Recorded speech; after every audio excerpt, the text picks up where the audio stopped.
You think the mass market novel is bad? Well, it's just crowded. Oh, here it is. But then, like, your counterexample is Street Journalist, which also has, like, almost no margin. Right, but there's a lot more space between the lines. Oh. I don't see why that's important. Okay,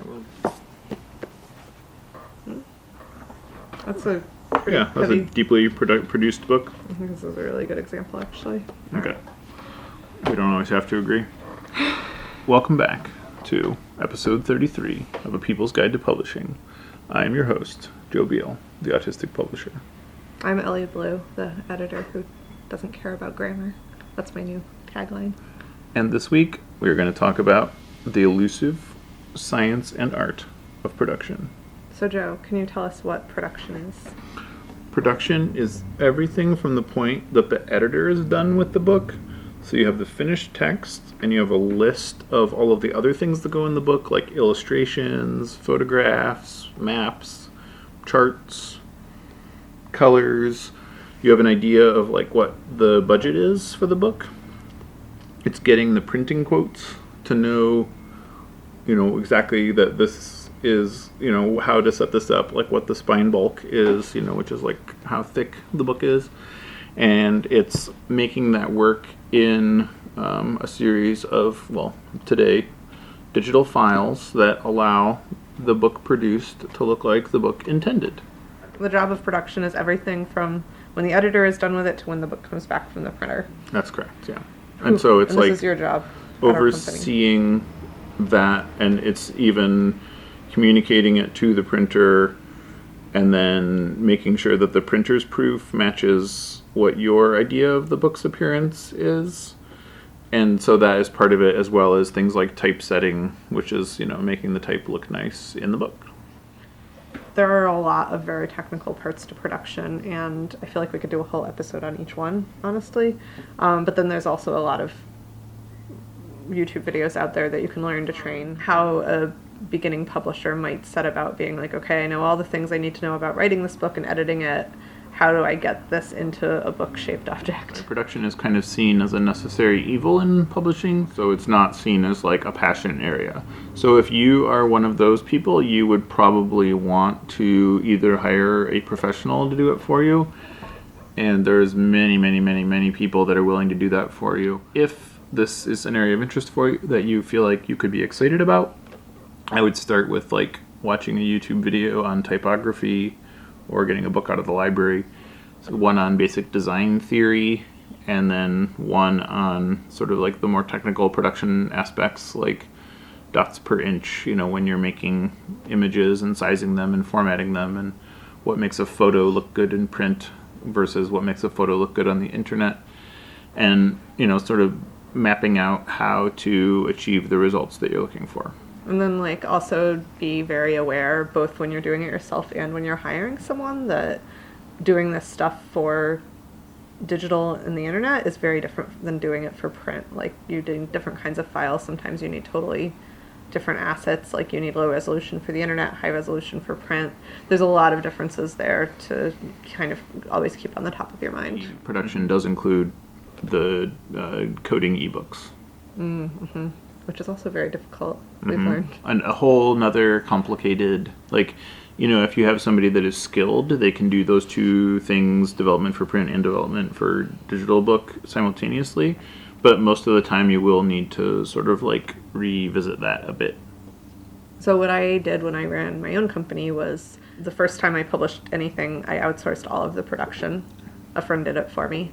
And then as I put out more and more things, I would like try to kind of add a new skill each time. And then by the time I got to like, I would say 5 or 6 zines or books in, I was able to do all the things myself. And then by the time I got to 7 or 8 books in, I was able to realize that even though I could do all the things myself, there were some things like cover design that it was really worth it to have somebody else do who was more skilled at it, because that's such a important skill.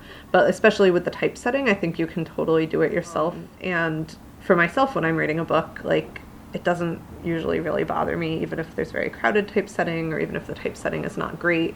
But I know for a lot of people, like, that experience is important to them. But I would say, like, that is an area where you don't necessarily need to, like, have a huge understanding of it to do an adequate job. Whereas, like, things like pre-pressing photos and making sure like your photographs and illustrations are in a format that will actually print is essential if you want those to actually be seen on the page. Because the biggest problem with photographs printed in a book is that they are sort of a gray blob, and they don't have tone and contrast, or the shadows overbear the highlights of the photo. And so in a good photo, you can see like what is intended in the photo. Let me show you one that is not across a 2-page spread in multiple color sets. Like this photo has definition, and you can see what's going on. Whereas if it's a bad photo, it'll just your eyes will it'll take longer to just adjust to it. But like I would say the worst case scenario is not even that your photo isn't very well developed. The worst case scenario is that your photo literally does not show up in the book and you have a blank spot there where you intended there to be a photo. Or, I learned this editing my college newspaper. Gotcha, yes. Or you have like a rasterized version of some ad that then you don't get the ad payment for. That is a common problem too, where if you use low resolution files, they will print blurry. And your printer should flag these for you if you're working with a real book manufacturer, but it's also like really expensive for the printer to discover this problem. You will save a lot of money, time, and your adrenal glands if you are able to set up all of your production technically correctly before it goes to print. Mm-hmm. So we're going to briefly discuss typesetting.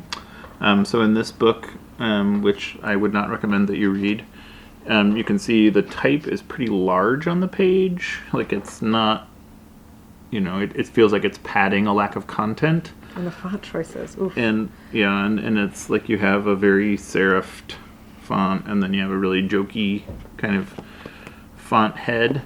Whereas this book, which I honestly also would recommend that you not read, is it's better. It has like some space between lines, like that's called leading, and there's a comfortable amount of characters per line and space between letters or characters. That's called kerning.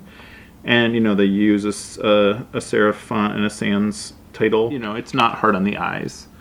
Whereas this book, which would probably be my highest recommendation to read of the three, I found it very readable. You can see there's a lot of type crowded on the page. It's sort of the opposite of the first book. There's not a lot of margins to put your fingers. It's like they probably used automated typesetting to place everything and to go from there. And that is not abnormal for a book like this, a mass market book. This is one of our books which I would highly recommend that you purchase and read. And you can see there's like a space between lines. It's like comfortable on the line. There's a lot of photos throughout this book.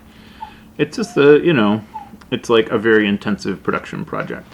Right, and I would say like when you're just getting started out publishing, like the more elements that you have in a book, the more difficult it will be, and not just in terms of like the technical production, but also like making sure the photo is on the right page. Mm-hmm. Like if you realize after you've done the whole layout that you have to move one photo 3 pages, that could cause you to have to do the whole layout again.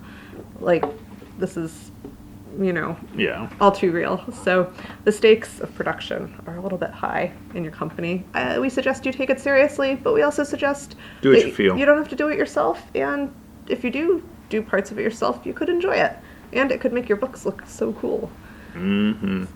Well, this has been episode 33 of A People's Guide to Publishing. I am your host, Joe Biel, the Autistic Publisher. I'm Ellie Blue. And we'll see you next time.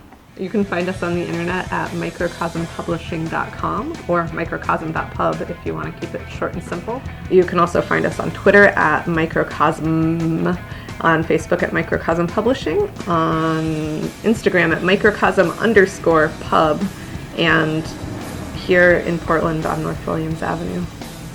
Thank you so much.